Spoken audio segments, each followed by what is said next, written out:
Hey, it's Mr. Bass. Today I'm going to talk to you about kayak fishing, and particularly I'm going to go over the top items, the top most important things that I look for when I buy a fishing kayak. I love fishing from a kayak. I also love fishing from my bass boat. I love fishing from the bank. But kayak fishing is special. It gets you in bodies of water that you couldn't get any other way. And it also seems to get me closer to nature than any other type of fishing for some reason, and I'm not sure why that is. But I have learned over the years that there are a few super important things that I look for that I gotta have to make kayak fishing enjoyable, pleasant, worth the time and the energy. I was out the other day with my good buddy Dean. He and I have been fishing since we were kids. We started out just bank fishing from farm ponds. And then we got bass boats, and now we're into kayaks.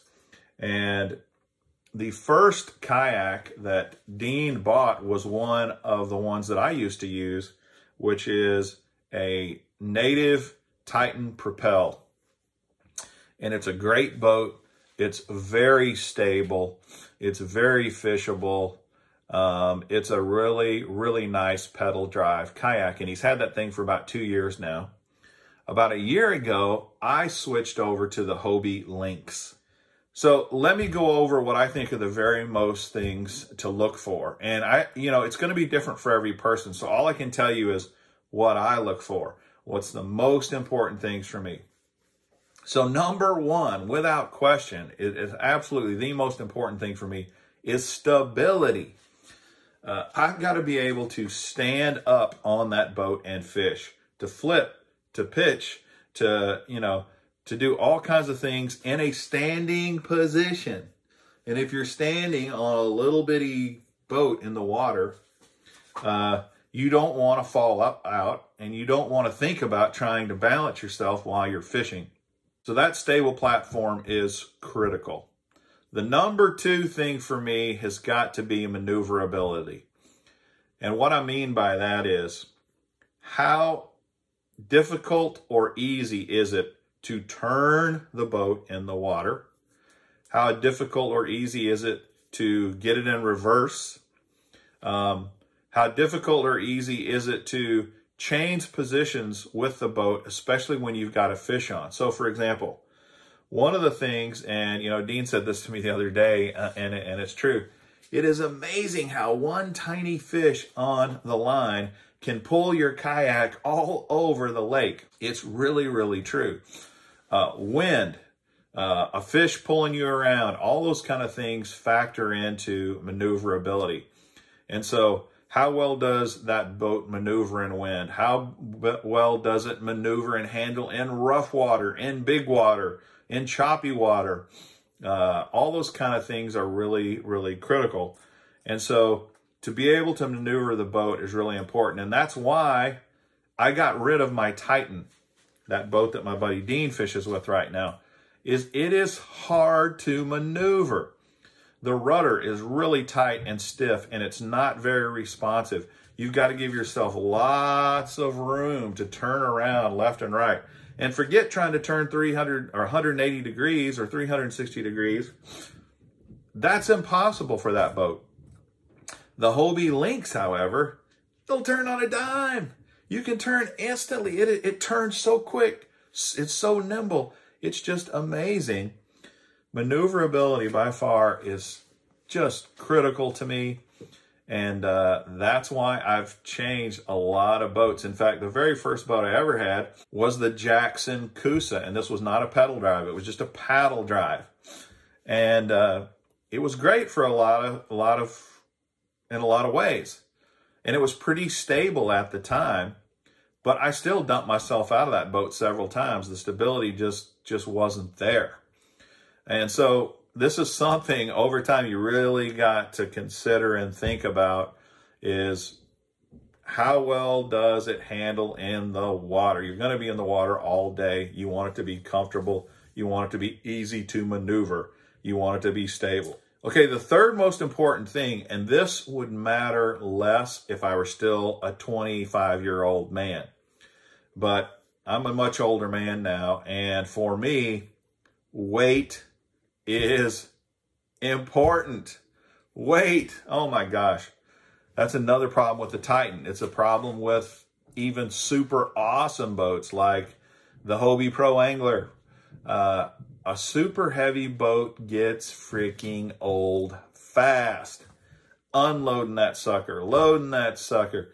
It's just trying to get it up in your truck, trying to get it up in your trailer, trying to get wheels on it so that you can get it down into the water. Get in the water and trying to take the wheels off.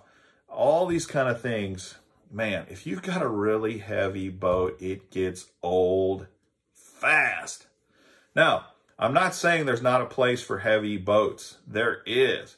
If you're a professional tournament fishing that's going to have freaking motors and 100 amp hour batteries and crates and, you know, just on and on and on, you need a pretty big boat. And the bigger the boat, the heavier it's going to get. But for me, especially, you know, think about the type of fishing you do. If you're a pond hopper, don't buy a 14-foot freaking boat. It makes no sense, man. Buy a small boat. Buy a nimble boat. Buy a boat that you can easily throw in your truck or easily throw up on the top of your car. Weight is so important. And I think if you've never fished in a kayak before, that might be one of the last things you think about. Think about weight. It's important. Fourth item of critical importance to me is how well does this thing get around in the grass? Now, this may not matter to you. If you're in bodies of water where there is no grass, it's not going to matter. Something very similar to this, though, is skinny water. So I kind of put those two in the same category. How well does it do in super shallow water? And how well does it do in the grass? And a lot of times, that's where you find the grass, super shallow water. But there is nothing more frustrating than having to dig grass out of your prop all freaking day long. It's just, it is so frustrating. You want to piss yourself off, man. Try pedaling a kayak in thick grass. It'll drive you nuts. So, if you're going to buy a pedal drive boat and you got a lot of grass, you need to think twice about it. This is why I'm such a big Hobie fan. The Mirage Drive with kick-up fins is a thing of beauty in the grass. It's amazing. And that's pretty much why if I'm fishing in the grass, I'm fishing with a Hobie kayak, period. That's just me. That's just the way it is. Same thing, though. If you're in super skinny water, there are certain boats that do really well in super skinny water, and then there's other boats, not so much. So think about that. One of the amazing things about being in a kayak is you can actually get in super skinny water that the bass boats can't get in. So make sure your boat handles well in the grass and in that super skinny water. Okay, the fifth most important thing that I look for is how durable is this boat? You load this boat, you unload this boat, you put it on concrete ramps, you fish it around rocks, you fish it all over the place. I take mine all over the country. How is that thing going to hold up in a ton of different conditions?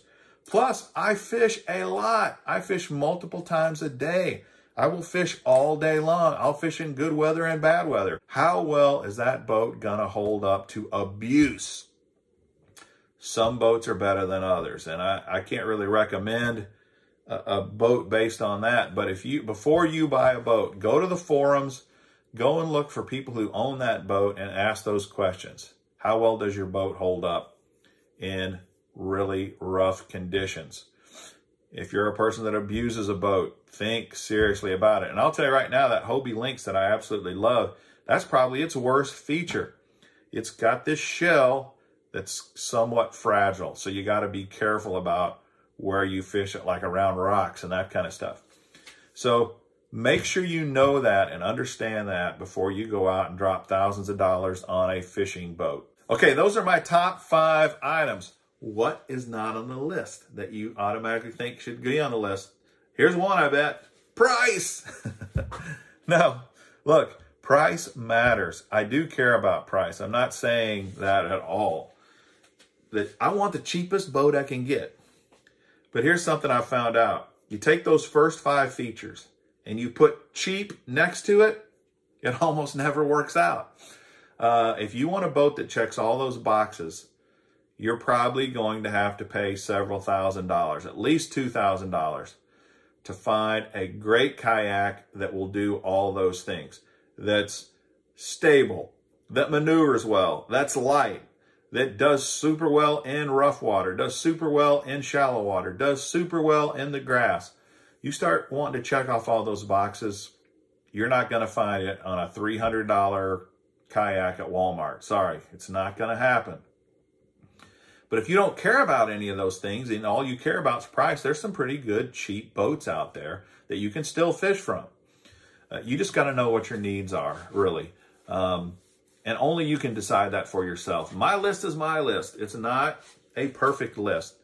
In fact, I want you to put in the comments, what did I miss?